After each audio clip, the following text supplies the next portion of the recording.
Hello, good evening students. आज हम English speaking के लिए कुछ सेंटेंसेस या टेंस पढ़ने के लिए कोशिश करेंगे। और इंग्लिश सीखने के लिए टेंसेस इज़ वेरी इम्पॉर्टेंट। हमें ग्रामर को समझने के लिए टेंस की बहुत ज़रूरत होती है। बिना ग्रामर के बिना हम टेंस को नहीं समझ पाएंगे। और ग्रामर का समझना यानी कि स्ट्रक्चर फॉर्मेशन को आप क्लियर समझ जाते हैं। कोई भी लैंग्वेज को जानने या समझने के लिए उसके grammatical rules, basic grammatical rules को जानना और समझना बहुत ज़रूरी है। जैसे हिंदी में अपनी ग्रामर होती है, ऐसे हर भाषा की अपनी ग्रामर होती है। और इंग्लिश की ग्रामर को समझने के लिए उसके बेसिक रूल्स को समझना ज़रूरी है, जिसमें टेंस बहुत इम्पॉर्टेंट है। क्योंकि टेंस आप समझ जाते हैं, इसका मतलब आपका लगभग जो है उसके सेंटेंस फॉर्मेशन को आप समझ जाते हैं कि सेंटेंस कैसे फॉर्मेट होता है और उसका क्या स्ट्रक्चर है। जब स्ट्रक्चर आप समझ जाएंगे तो बहुत सारी चीज़ें आपको धीरे धीरे क्लियर होने लगेंगी। तो इंग्लिश सीखने के लिए टेंस बहुत इम्पॉर्टेंट है, जो कि मैंने आपको बताया। टेंस जो है 3 प्रकार के होते हैं। ये देखिए आप, मैंने जो आपको बनाया है यहाँ पर, टेंस 3 प्रकार के होते हैं: present tense, past tense and future tense. ऊपर दिए गए 3 प्रकार के टेंस, प्रत्येक के 4 भेद होते हैं। मतलब जो भी ये वाला जो है प्रेजेंट इंडेफिनिट, पास्ट इंडेफिनिट, जैसे कि प्रेजेंट टेंस और पास्ट टेंस, फ्यूचर टेंस, जैसे 3 प्रकार के टेंस जो हमारे हैं, उन तीनों प्रकार के टेंसों के प्रत्येक के 4 प्रकार के भेद होते हैं, उसके काइंड होते हैं, प्रकार होते हैं। There are 4 kinds of each tense. One is indefinite and second is continuous and third is perfect tense and perfect continuous tense. अब इसी तरीके से हम इनको कैलकुलेट करेंगे। We can say like this: present tense and means present indefinite tense, present continuous tense, present perfect tense, present perfect continuous tense. जिस तरीके से प्रेजेंट के 4 टेंस हो गए हमारे, in the same way past के भी 4 टेंस हो जाएंगे: past indefinite tense, past continuous tense, past perfect tense और पास्ट परफेक्ट कंटिन्यूस टेंस। और फ्यूचर के भी 4 हो जाएंगे: फ्यूचर टेंस के future indefinite tense, future continuous tense, future perfect tense, future perfect continuous tense. तो इस तरीके से total we have 12 kind of tense. हमारे पास 12 टेंस हो जाते हैं। अब इन पूरे 12 टेंस को हम जैसे पूरे समझ जाते हैं, उसका अपना अपना स्ट्रक्चर है। और सभी प्रकार के जो 12 प्रकार के टेंस हैं, उन 12 प्रकार के टेंसों की अपना अपना स्ट्रक्चर है और उनकी पहचान है। सभी टेंसों की अपनी अपनी एक पहचान होती है। उस पहचान को और उनकी हेल्पिंग वर्ब और उनके स्ट्रक्चर फॉर्मेशन को हमें समझना होगा। जब हम उसके स्ट्रक्चर को समझ जाते हैं, इसका मतलब हम लगभग इंग्लिश की फाउंडेशन समझ जाते हैं कि आप जो भी अंग्रेजी में सेंटेंसेस फॉर्म करेंगे, वो लगभग एक लैंग्वेज में कन्वर्ट हो जाएगा ऑटोमेटिकली। और जब आप सेंटेंस का स्ट्रक्चर समझ जाते हैं और वर्ड मीनिंग समझ जाते हैं, तो आपका सेंटेंस का जो स्ट्रक्चर होगा वो काफ़ी ठीक होगा। यानी कि वो अंडरस्टैंडेबल सेंटेंसेस लगभग हम क्रिएट कर सकते हैं, बना सकते हैं, फॉर्म कर सकते हैं। अब इनको जानने के लिए हमें क्या करना पड़ेगा? प्रत्येक टेंस का, जैसे कि वी हैव द 12 प्रकार के टेंस हमारे पास हैं। वी हैव 12 टेंस, यानी टोटल टेंस हमारा 1 है। टेंस के 3 प्रकार हैं, उसके प्रत्येक के 4 टेंस प्रकार होने की वजह से ये टोटल मिलाकर के 12 टेंसेस हो जाते हैं। और इन 12 टेंसेस का 12 प्रकार के जो टेंस हैं, उनको हमें इंडिविजुअली स्टडी करना होगा और इसको डिटेल जानना होगा। इसके लिए हम आगे पढ़ेंगे प्रेजेंट टेंस कि सबसे 12 में से प्रेजेंट टेंस के जो प्रेजेंट टेंस के बारे में हम स्टडी करेंगे। We have 3 kind of tense, उनमें से प्रेजेंट टेंस की बारे में डिटेल जानने की कोशिश करेंगे। प्रेजेंट टेंस जो है हमारा 4 प्रकार का है, present indefinite, present continue, present perfect, present perfect continuous.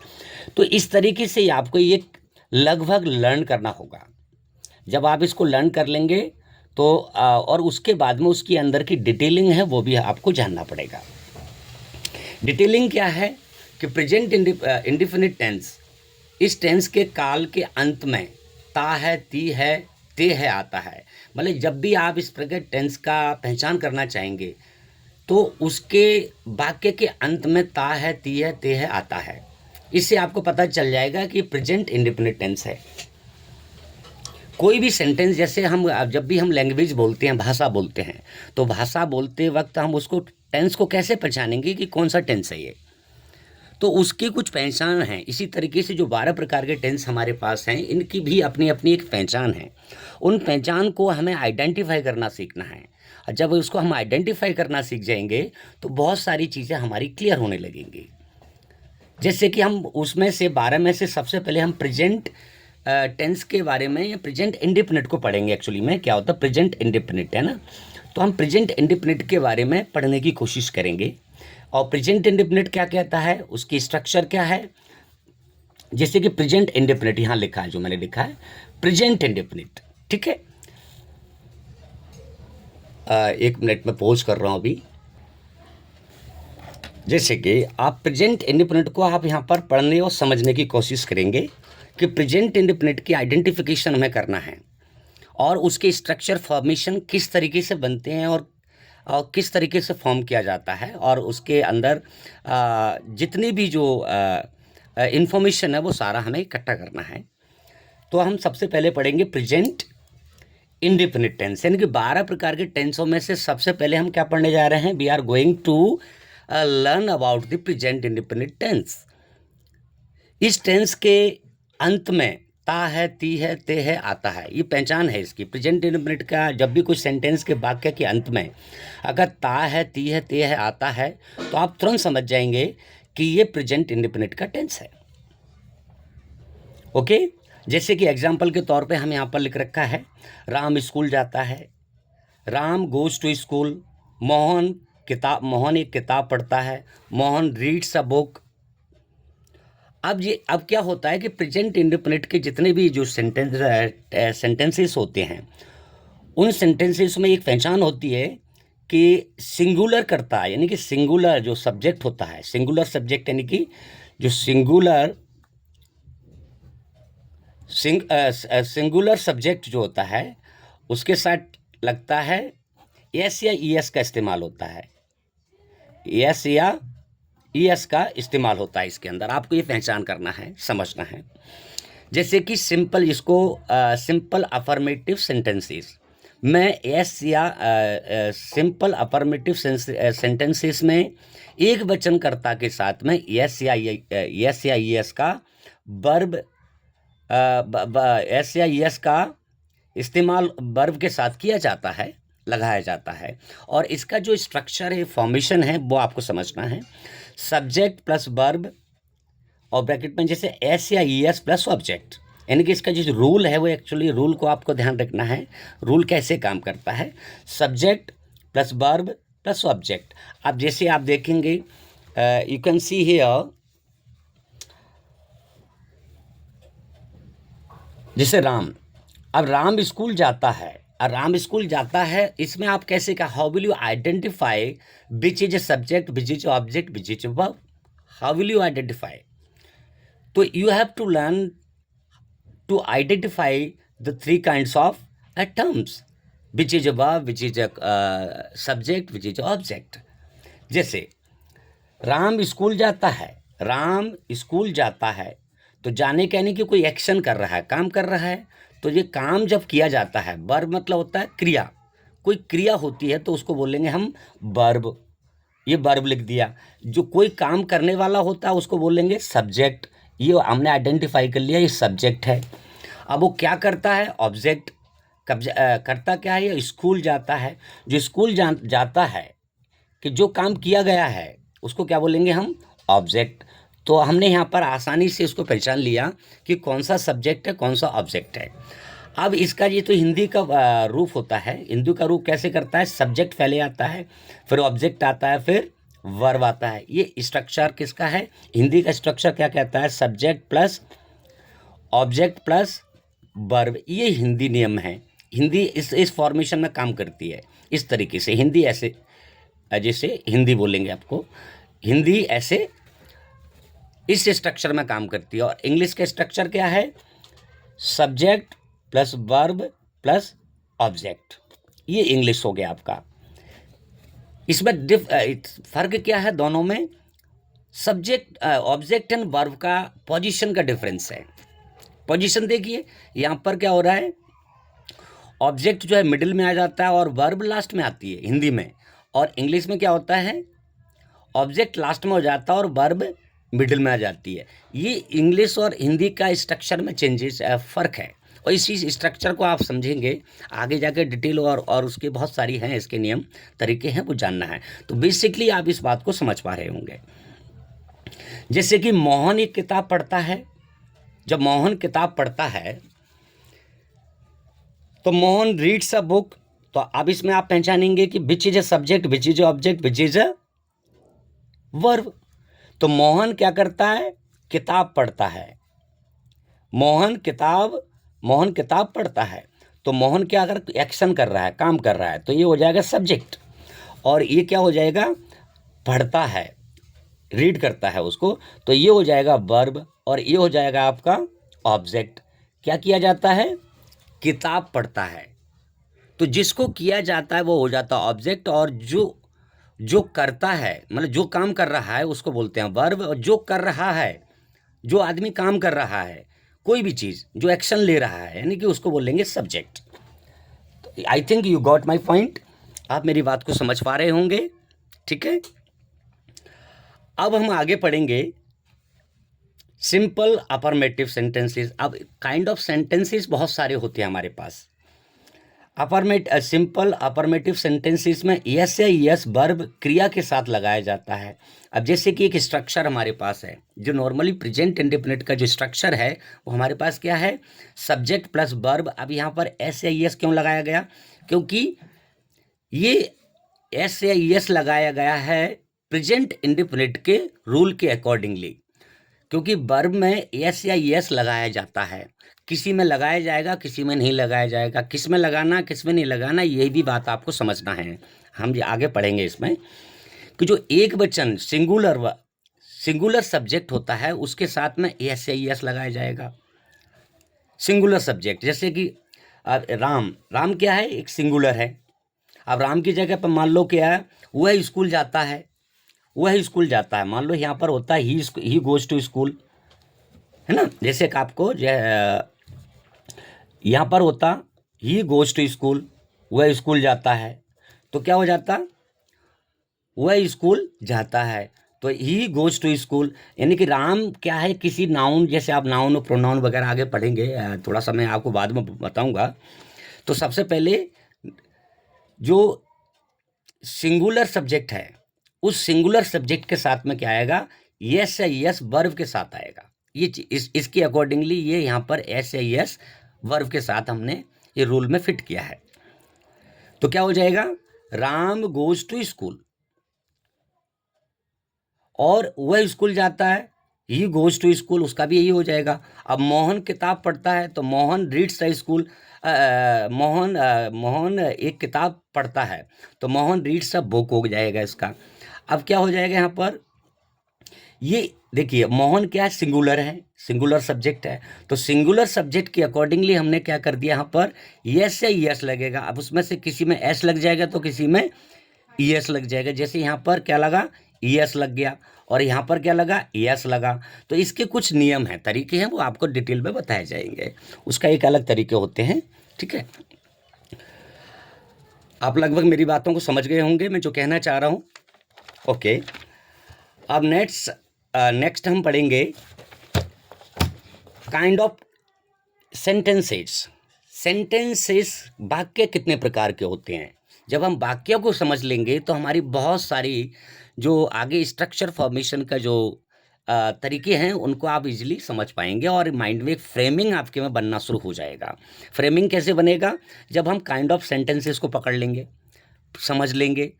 अब हमारे पास सेंटेंसेस कितने प्रकार के होते हैं? सिंपल सेंटेंसेस होते हैं, नहीं साधारण वाक्य बोलते हैं इसको। तो साधारण वाक्य का जो फॉर्मूला होता है, रूल होता है उसका, है ना, फॉर्मूला क्या होता है इसका? इसका फॉर्मूला होता है subject plus verb plus object. जैसे वन जो लगा रखा है ना, कि वर्ब की फर्स्ट फॉर्म लगेगी एक्चुअली में इसमें। नॉर्मली वर्ब की क्या होती है? फर्स्ट फॉर्म होती है यहाँ पर, इस सिंपल की। और नेगेटिव की क्या होगी? सब्जेक्ट प्लस हेल्पिंग वर्ब, इसको बोलते हैं, इसको यहाँ पर लिख सकते हैं, इसको बोलेंगे HB इक्वल टू क्या बोलेंगे?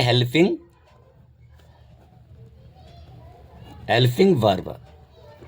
ये क्या हो गया? Helping verb. इसको HB का मतलब होता है हेल्पिंग वर्ब। तो subject plus helping verb plus object plus subject plus helping verb plus object, यानी कि पहले क्या आएगा? सब्जेक्ट आएगा, फिर हेल्पिंग वर्ब आएगी, प्लस वर्ब आएगा, प्लस ऑब्जेक्ट आएगा। ये स्ट्रक्चर को समझना है आपको दिमाग के अंदर है। अब दूसरा होता है इंटेरोगेटिव सेंटेंसेस। सब्जेक्ट यानी helping verb plus subject plus verb plus object. अब क्या हो रहा है? जैसे सेंटेंस, जिस तरह का सेंटेंसेस होगा उसका एक अपना स्ट्रक्चर है। जैसे कि सिंपल का स्ट्रक्चर ये रहा, नेगेटिव का स्ट्रक्चर क्या है? सॉरी, नेगेटिव का गलत हो गया शायद, आई थिंक मैंने, ओके, नेगेटिव का थोड़ा सा गलत है, यहाँ पर नॉट लगाना पड़ेगा। यहाँ पर क्या लगेगा? नॉट लगेगा। Subject plus helping verb plus not लगेगा एक्चुअली यहाँ, ठीक है। तो ये नेगेटिव का क्या हो जाए? Subject plus helping verb plus not plus verb plus object. ये स्ट्रक्चर को आपको माइंड में समझना होगा, याद करना होगा कि किस तरीके से इसका जो वर्ब और सब्जेक्ट और ऑब्जेक्ट मतलब अपनी पोजीशंस चेंज कर रहे हैं according two sentences formation. Interrogative sentences में क्या होता है? Helping verb plus subject plus object plus verb plus object. क्या हो जाएगा? क्योंकि यहाँ पर जो है हेल्पिंग वर्ब अभी यहाँ पर थी, ये हेल्पिंग वर्ब आपकी यहाँ पर आ जाएगी, ओके। आपकी हेल्पिंग वर्ब यहाँ पर आ जाएगी, निकल पहले आ जाएगी, और उसके बाद में सब्जेक्ट आएगा, उसके बाद वर्ब आएगा, प्लस उसके बाद में ऑब्जेक्ट आएगा। ये स्ट्रक्चर है, ये स्ट्रक्चर आपको क्लियर समझना होगा। फिर दूसरा होता है हमारा इंटेरोगेटिव नेगेटिव सेंटेंसेस। अब इंटेरोगेटिव क्या होते हैं? इसमें क्वेश्चन पूछे जाते हैं, मतलब जैसे कि क्या तुम स्कूल जाते हो? इसमें पूछा जाए क्या तुम स्कूल जाते हो, तो क्या है? क्या तुम आज स्कूल जाओगे? तो क्या हो जाएगा? ये इंटेरोगेटिव सेंटेंसेस हो जाएगा।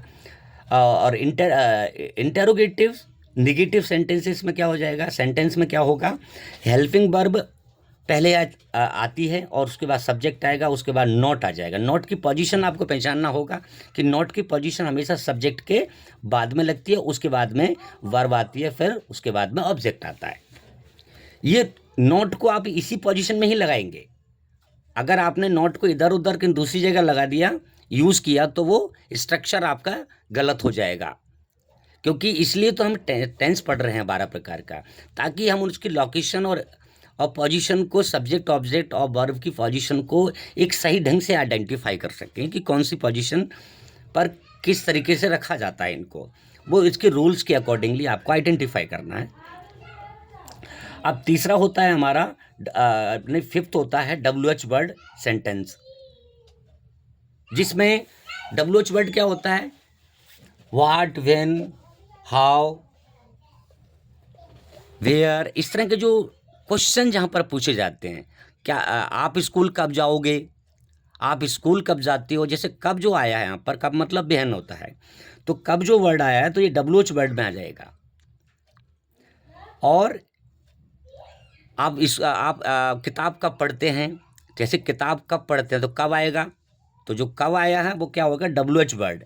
व्हेन जो आएगा वो WH वर्ड हो जाएगा। तो इसमें क्या स्ट्रक्चर है? WH word plus helping verb plus subject plus verb plus object, ये इसका रूल है। यानी कि ये जो हमने 5 प्रकार के रूल यहाँ पर पढ़े हैं, मतलब काइंड ऑफ सेंटेंसेस जो हम यहाँ पर पढ़ रहे हैं, ये सभी प्रकार के सेंटेंस, ये पांचों प्रकार के सेंटेंस पूरे 12 प्रकार के टेंसों में इस्तेमाल होंगे। स्ट्रक्चर यही होगा, सिर्फ बदलेगी क्या आपकी इसमें हेल्पिंग वर्ब चेंज होती रहेगी, या हेल्पिंग वर्ब के हिसाब से, और जो उसका वर्ब का फॉर्म चेंज होता रहेगा, या तो वो सेकंड फॉर्म आएगा, थर्ड फॉर्म आएगा, या आईएनजी आएगा। ये सारी चीज़ें चेंज होती रहेंगी, बाकी का स्ट्रक्चर सेम का सेम यही रहेगा आपका। तो ये स्ट्रक्चर आपको क्लियरली रट लेना है, समझ लेना है। ये माइंड में धीरे धीरे आपको याद हो जाएगा, बार बार प्रैक्टिस करेंगे तो आपको समझ में आ जाएगा। तो उसके बाद में ग्रामेटिकल चीज़ें आपको नहीं होंगी, ठीक है। तो जैसे कि अभी हमने पढ़ा इसमें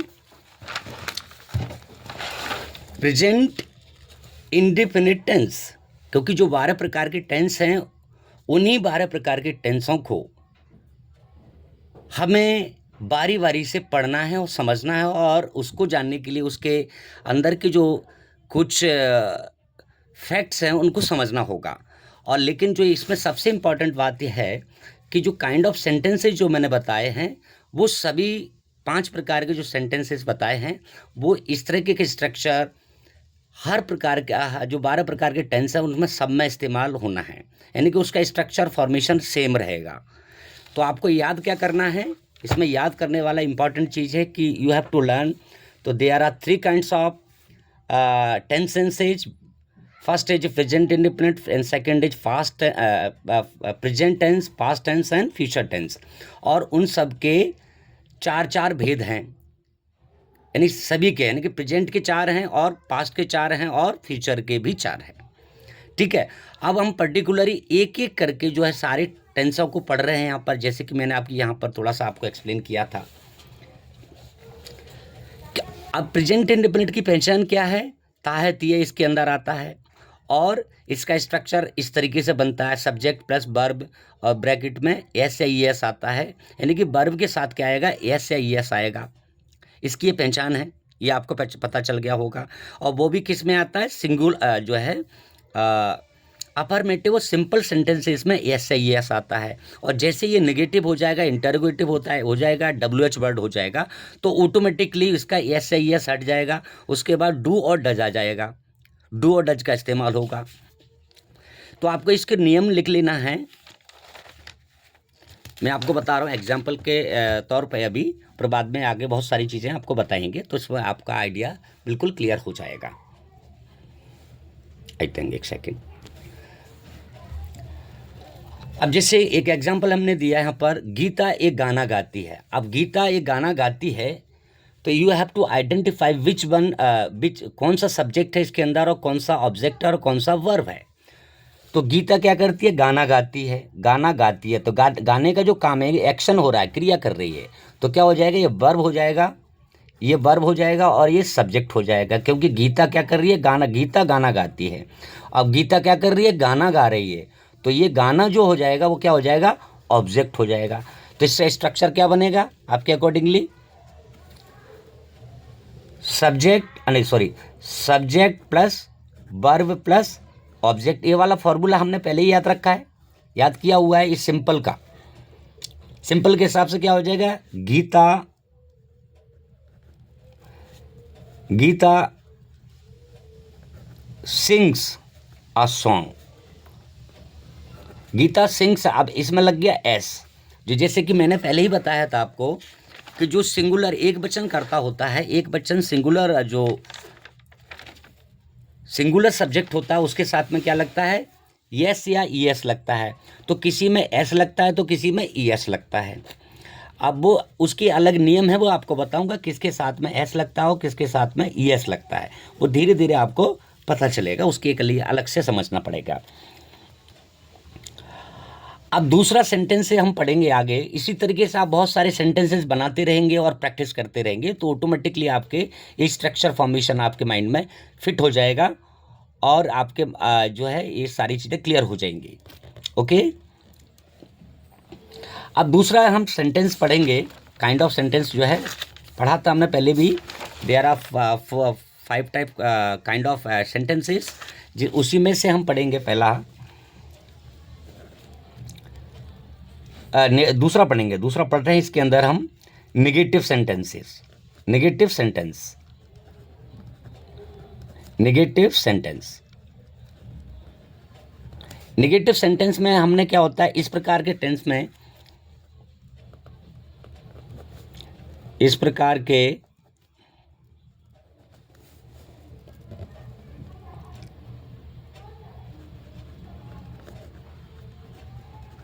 नेगेटिव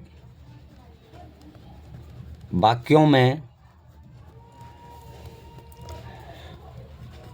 डू और डज लगाया जाता है।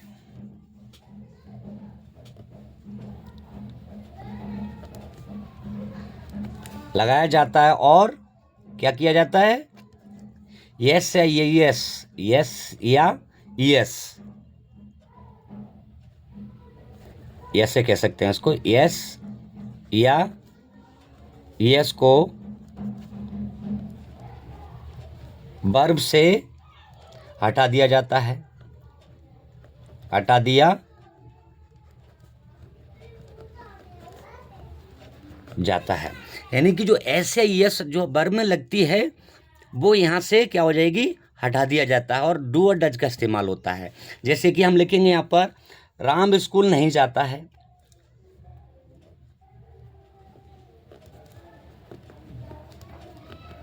स्कूल नहीं जाता है।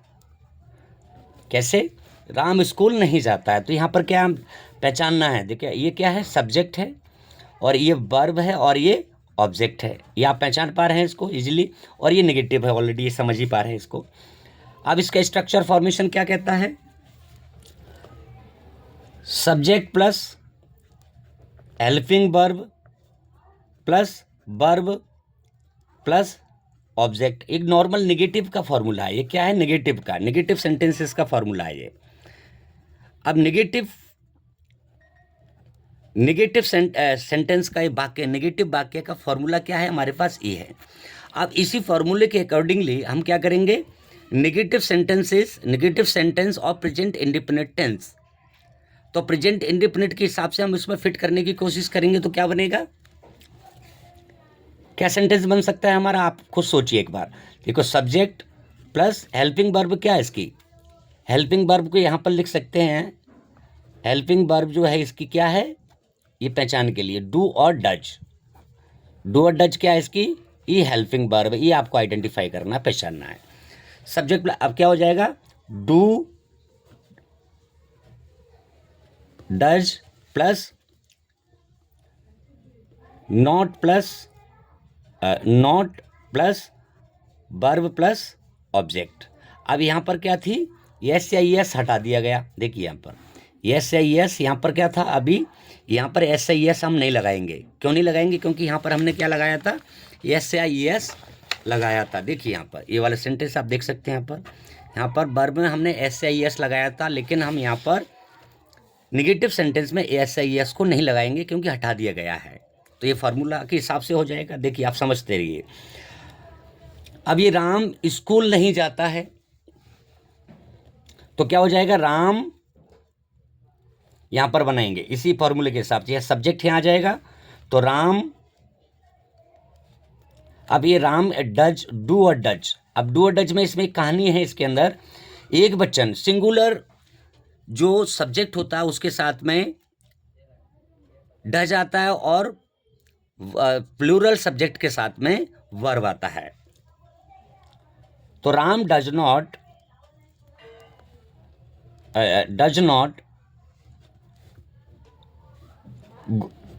गो टू स्कूल।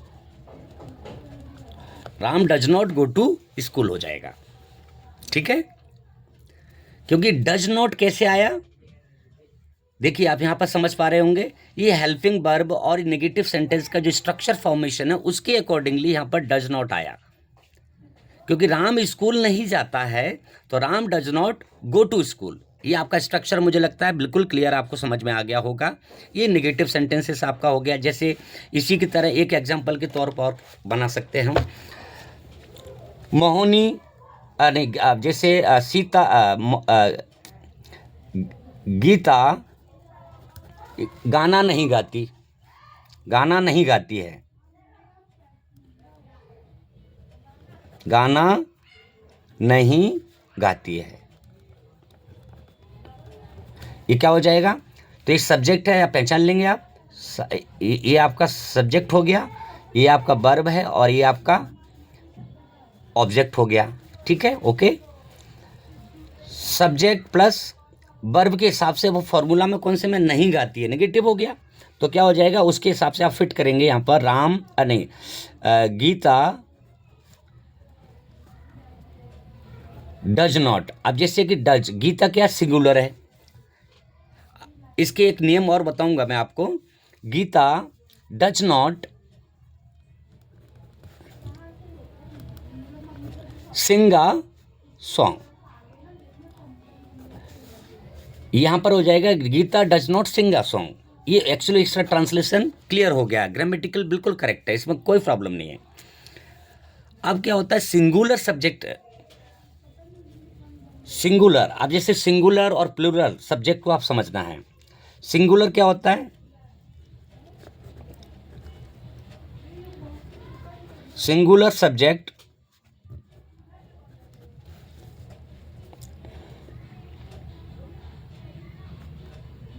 हाँ, ही सी इट या किसी व्यक्ति का नाम, किसी व्यक्ति का नाम आदि के साथ, आदि के साथ क्या करना पड़ेगा,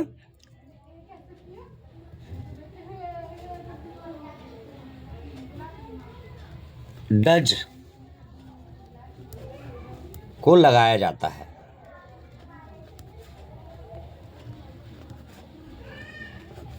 डज को लगाया जाता है।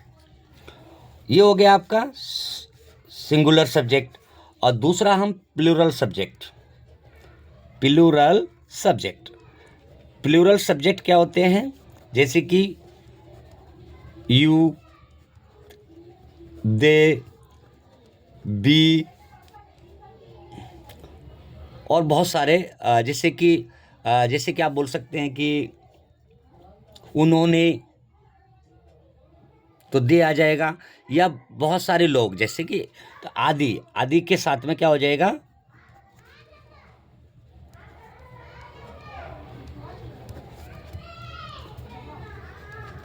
डू को लगाया जाता है। आप समझ में आ गया होगा आपको, सिंगुलर और प्लूरल सब्जेक्ट आपको क्लियर हो गया होगा। सिंगुलर और प्लूरल सब्जेक्ट जो मैं आपको यहाँ पर एक्सप्लेन कर रहा हूँ सारी चीज़ों को, ये आपको बहुत ही गहराई से समझना है कि ये क्या है। ये लोकेशंस आपको समझना होगा सारी चीज़ें, ओके। अब दूसरा है हमारा, थर्ड हम पढ़ेंगे। जैसे कि हमने 5 प्रकार के सेंटेंसेस पढ़े थे, सिंपल, नेगेटिव और इंटरोगेटिव। अब थर्ड हम पढ़ेंगे यहाँ पर इंटरोगेटिव सेंटेंसेस। इंटरोगेटिव में, अब इंटरोगेटिव कौन सा है, प्रेजेंट के ही इंटरोगेटिव हम पढ़ रहे हैं, प्रेजेंट इंडेफिनिट टेंस के ही इंटरोगेटिव पढ़ेंगे। तो इसी तरीके से हम 12 प्रकार के टेंस जितने भी हैं उनके सारे स्ट्रक्चर ऐसे ही पढ़ेंगे।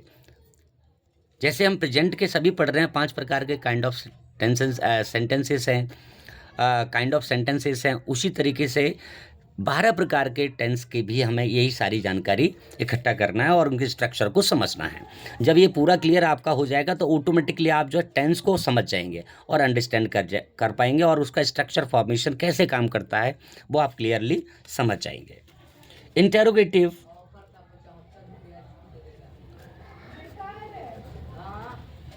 इंटरोगेटिव सेंटेंस, इंटरोगेटिव सेंटेंस क्या होते हैं, जैसे इंटरोगेटिव सेंटेंस में क्या राम स्कूल जाता है? क्या राम स्कूल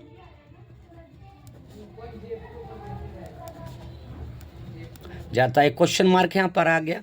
अब देखो, ये सब्जेक्ट है, ये ऑब्जेक्ट है, जाता है, नहीं ये वर्ब है, और ये ऑब्जेक्ट है, सब्जेक्ट वर्ब। अभी क्वेश्चन यहाँ पर आ गया, क्या पूछ लिया? क्वेश्चन। क्वेश्चन पूछने को ही हम क्या बोलते हैं? इंटरोगेटिव, जहाँ क्वेश्चन पूछा जाता है। तो अब इसका फॉर्मूला क्या होता है? हमने जो ऑलरेडी पहले पढ़ा था, क्या पढ़ा था? Helping verb plus subject plus verb plus object. ये जनरल फॉर्मूला है। क्या है? जनरल फॉर्मूला है। ये सभी प्रकार के टेंसों में इस्तेमाल होगा। एक्चुअली सभी प्रकार के टेंसों के लिए इस्तेमाल होगा, ये जनरल फार्मूला हो जाएगा। लेकिन अब हमें बनाना है प्रेजेंट इंडेफिनिट का फार्मूला, तो क्या बन जाएगा यहाँ पर हमारा? Do does. क्या हो जाएगा? Do does. हेल्पिंग वर्ब की जगह पर क्या लिखेंगे? डू और does plus subject plus verb plus object. ये क्वेश्चन मार्क हो जाएगा।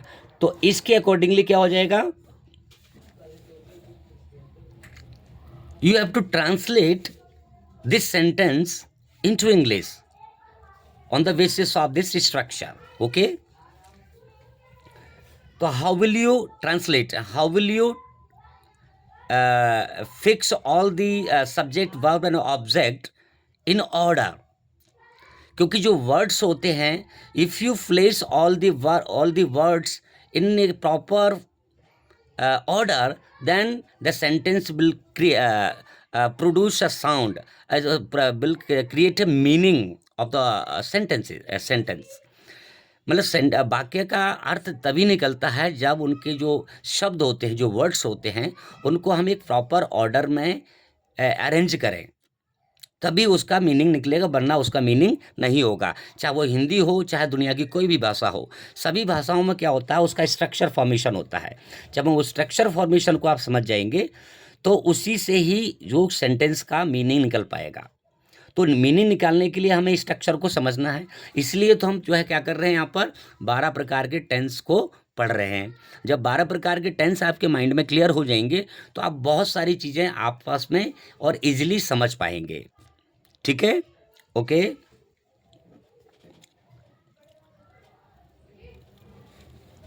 डज, अब देखो सिंगुलर है यहाँ पर, क्या राम क्या है? सिंगुलर है। जैसे हमने यहाँ पढ़ा था, सिंगुलर सब्जेक्ट के साथ क्या होगा? डज का इस्तेमाल होगा। डज यहाँ पर लिखा, तो डज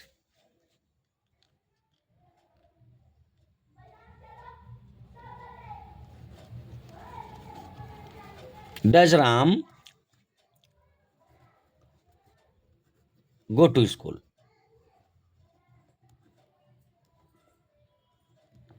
क्या राम स्कूल जाता है? तो इस सेंटेंस आपको क्लियर समझ में आ गया होगा। इंग्लिश में ट्रांसलेट हो गया, हिंदी से इंग्लिश में ट्रांसलेट हो चुका है ये।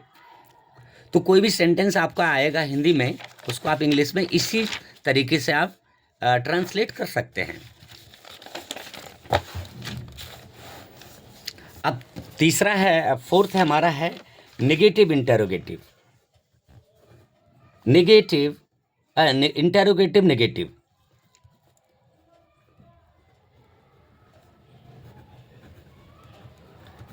Interrogative negative sentence.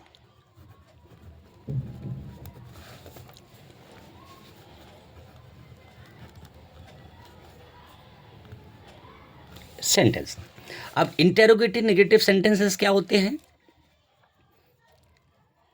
क्या राम स्कूल नहीं जाता है?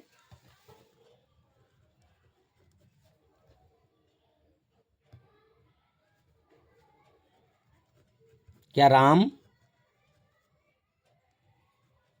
स्कूल नहीं जाता है? देखिए यहां पर ये क्वेश्चन मार्क आ गया, यहां पर इसने नेगेटिव, यहां पर नेगेटिव हो गया। तो फॉर्मूला क्या है इसका? क्या बनेगा formula? What will be the formula of this sentence? Do does plus subject plus not plus verb plus object, ये आपका एक क्वेश्चन मार्क यहाँ आ जाएगा। ओके, अब on the basis of this structure you have to translate this sentence into the English. तो Ram is singular, तो according to the subject you have to choose which one, you have to choose the helping verb from the two, do and does। ये do और does में से आपको क्या करना है, एक डू लगाना है या डज लगाना है, उसका आपको आइडेंटिफाई करना on the basis of subject. क्या होगा, राम इज सिंगुलर, डज, नहीं सॉरी, डज राम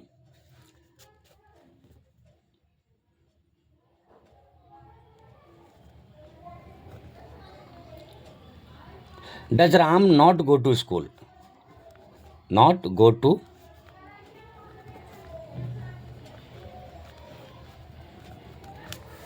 ये उसका ट्रांसलेशन हो गया, does Ram not go to school, क्या राम स्कूल नहीं जाता है। तो इसी तरीके से हम बहुत सारे सेंटेंस बना सकते हैं, जैसे कि अभी मैंने बताया क्या गीता गाना नहीं गाती है,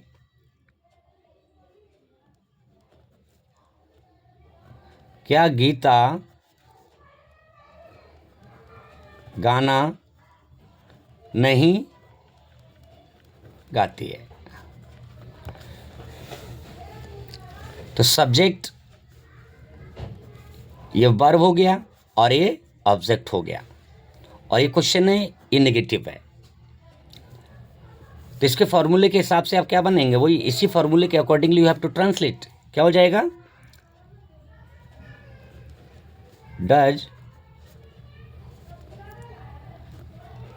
does Gita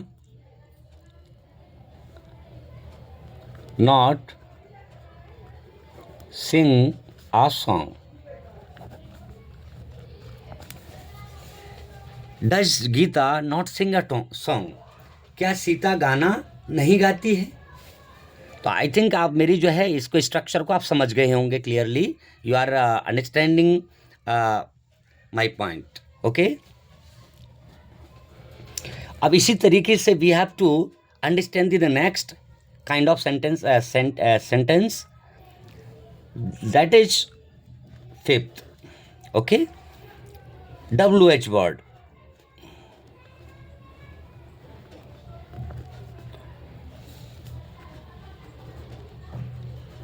sentence, WH word sentence. WH word sentences क्या होते हैं, जिसमें पहले ये समझना है WH वर्ड में क्या होता है। WH वर्ड में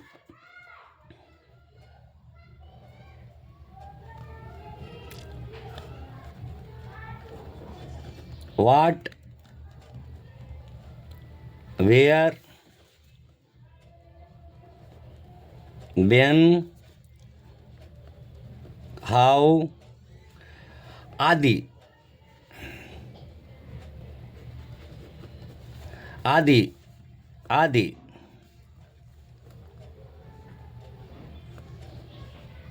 शब्द वाक्य के बीच में आते हैं।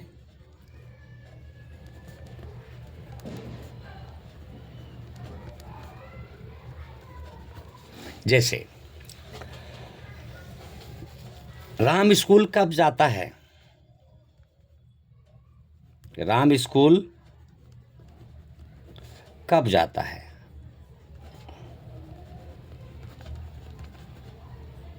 एक क्वेश्चन आ गया। तो राम स्कूल कब जाता है, राम सब्जेक्ट है और ये जाता है वर्ब है और स्कूल ऑब्जेक्ट है। तो क्या बनेगा, और ये क्वेश्चन है, WH वर्ड है ये, यहाँ पर ये WH वर्ड है, इसको आपको पहचान लेंगे आप। कब मतलब व्हेन। तो इसका स्ट्रक्चर जो यूनिवर्सल स्ट्रक्चर है, नॉर्मल जो है जनरल स्ट्रक्चर है, वो क्या है आपका, WH word helping verb plus subject plus verb plus object. ये नॉर्मल आपका क्या है, ये सभी प्रकार के टेंसों में इस्तेमाल होता है। अब इसके अकॉर्डिंगली क्या बनेगा, WH वर्ड यहां पर लिख सकते हैं, WH वर्ड प्लस, अभी हेल्पिंग वर्ब की जगह क्या आ जाएगा, डू और does plus subject plus verb plus object. Okay, अब इसी स्ट्रक्चर के अकॉर्डिंगली आपको क्या करना है, ट्रांसलेट करना है। राम स्कूल कब जाता है, वेन डज, तो वेन का क्या हो जाएगा, कब का, यानी कि WH वर्ड पहले आएगा। देखिए यहां पर क्या लिखा है, फॉर्मूले के अकॉर्डिंगली, तो वेन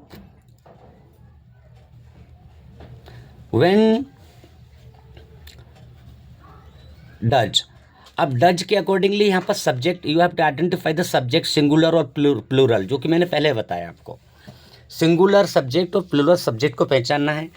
तो राम इज सिंगुलर सब्जेक्ट्स, तो Ram, when does Ram go to school, when does Ram go to school, Ram school कब जाता है, ये क्वेश्चन मार्क आ गया आपका। ओके, तो इस तरीके से जो हमने 12 प्रकार के सेंटेंसेस पढ़े हैं, ये लगभग आपको एक टेंस का अगर आपको क्लियर समझ में आ जाता है, तो बहुत सारे अन्य जो कंटिन्यूस टेंस है, परफेक्ट टेंस है, परफेक्ट कंटिन्यूस टेंस है, वो लगभग आपको जल्दी समझ में आएंगे। फर्स्ट टेंस के जो स्ट्रक्चर है उसको समझना थोड़ा सा मुश्किल होता है। एक बार जब वो स्ट्रक्चर आपका क्लियर हो जाएगा तो अन्य जो नेक्स्ट स्ट्रक्चर हैं वो उसी में ही इस्तेमाल होने हैं। जो हमने पहले सीखे हुए स्ट्रक्चर हैं वही स्ट्रक्चर अगले टेंसों में इस्तेमाल होंगे। ओके, तो इसके लिए हम एक्सरसाइज भी कर सकते हैं, बहुत सारी एक्सरसाइज हमारे पास हैं। ठीक है, और इसके लिए एग्जाम्पल के तौर पर बहुत सारे आप सेंटेंस बार बार बना सकते हैं, रिपीट कर सकते हैं, जो आपको बहुत अच्छे सेंटेंस लगते हैं। सपोज आप कोई भी, जैसे कि मोहन स्कूल में खेल रहा है, जैसे कि आप बनाएंगे एग्जाम्पल के तौर पर। हमें एग्जाम्पल्स आप बहुत सारे लिख सकते हैं, हजारों एग्जाम्पल्स बना सकते हैं।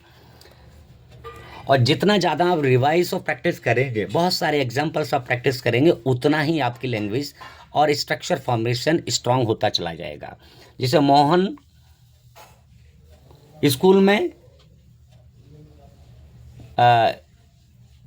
स्कूल में खेलता है,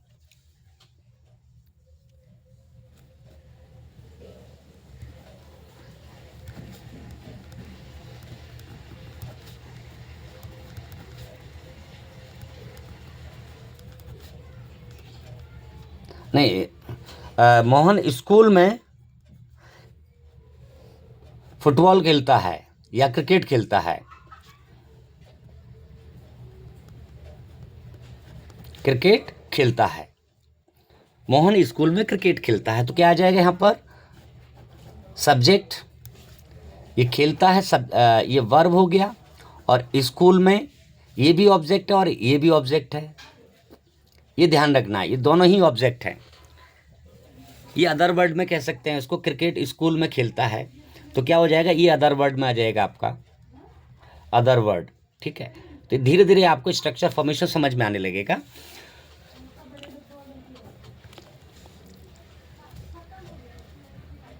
यहाँ पर फॉर्मूले के अकॉर्डिंग, जो हमने फॉर्मूला पहले पढ़ा था उसके अकॉर्डिंगली क्या आएगा, subject Mohan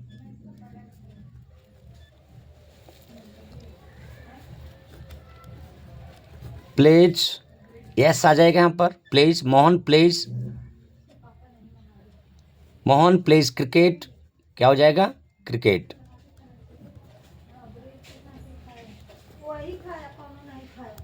in the school,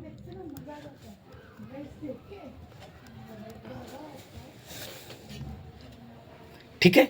अब एक यहाँ पर क्या हो जाएगा, ये सब्जेक्ट हो गया और ये वर्ब हो गया और ये ऑब्जेक्ट हो गया, और ये क्या है, इन क्योंकि स्कूल में, तो ये प्रीपोजिशन होते हैं। प्रीपोजिशन आगे जाके पढ़ेंगे तो आपको समझ में आएगा, वो आगे पढ़ना पड़ेगा कौन सा इन, एट, और बहुत सारी चीज़ें इसमें कैसे लगती हैं, कैसे आपको बेसिकली चीज़ें समझना है। अभी जब बेसिक समझ जाएंगे, माइंड में स्ट्रक्चर बनना आपका क्लियर होने लगेगा। Mohan pledge cricket in the school.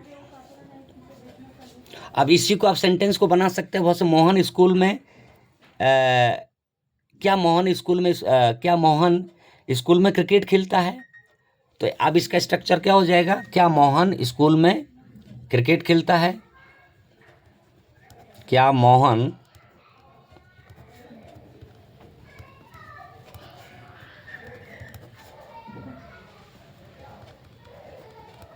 Cricket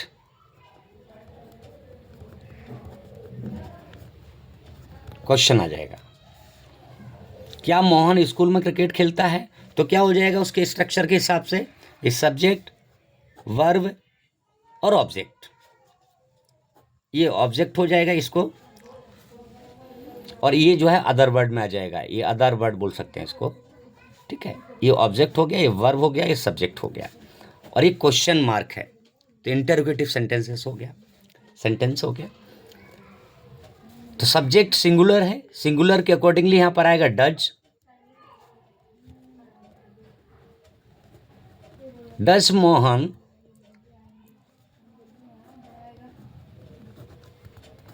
अब यहां पर क्या हो जाए, जैसे जो क्वेश्चन हमारा क्वेश्चन इंटरोगेटिव हो जाएगा तो एस आई एस ऑटोमेटिकली यहां से हट जाती है। तो does Mohan play a cricket in the school? एक क्वेश्चन मार्क हो गया।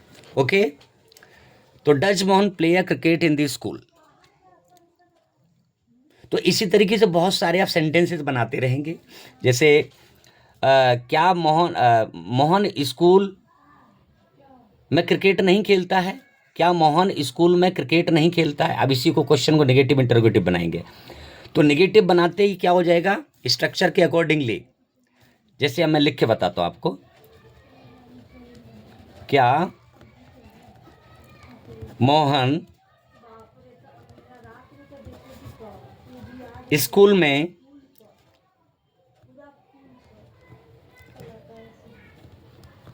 क्रिकेट नहीं खेलता है? तो क्या हो जाएगा, डज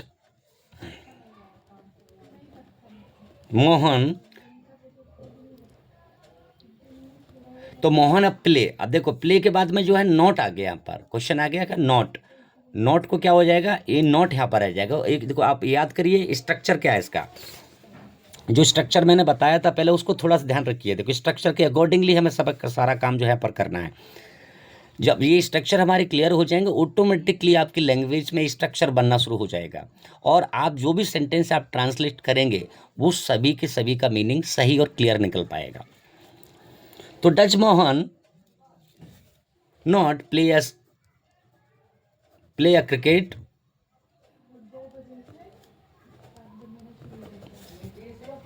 इन द स्कूल?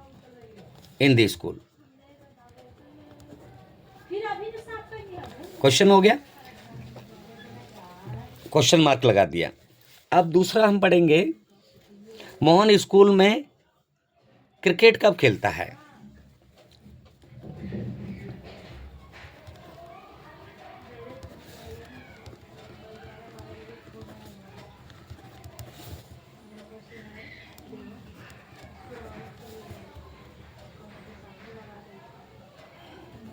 कब खेलता है?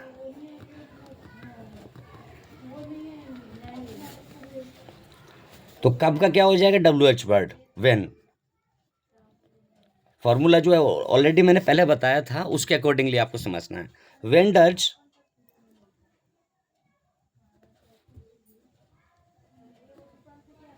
Mohan play a cricket in the school? In the school, okay. तो लगभग मैंने जो है यहाँ पर कितने प्रकार के सेंटेंसेस बताए हैं।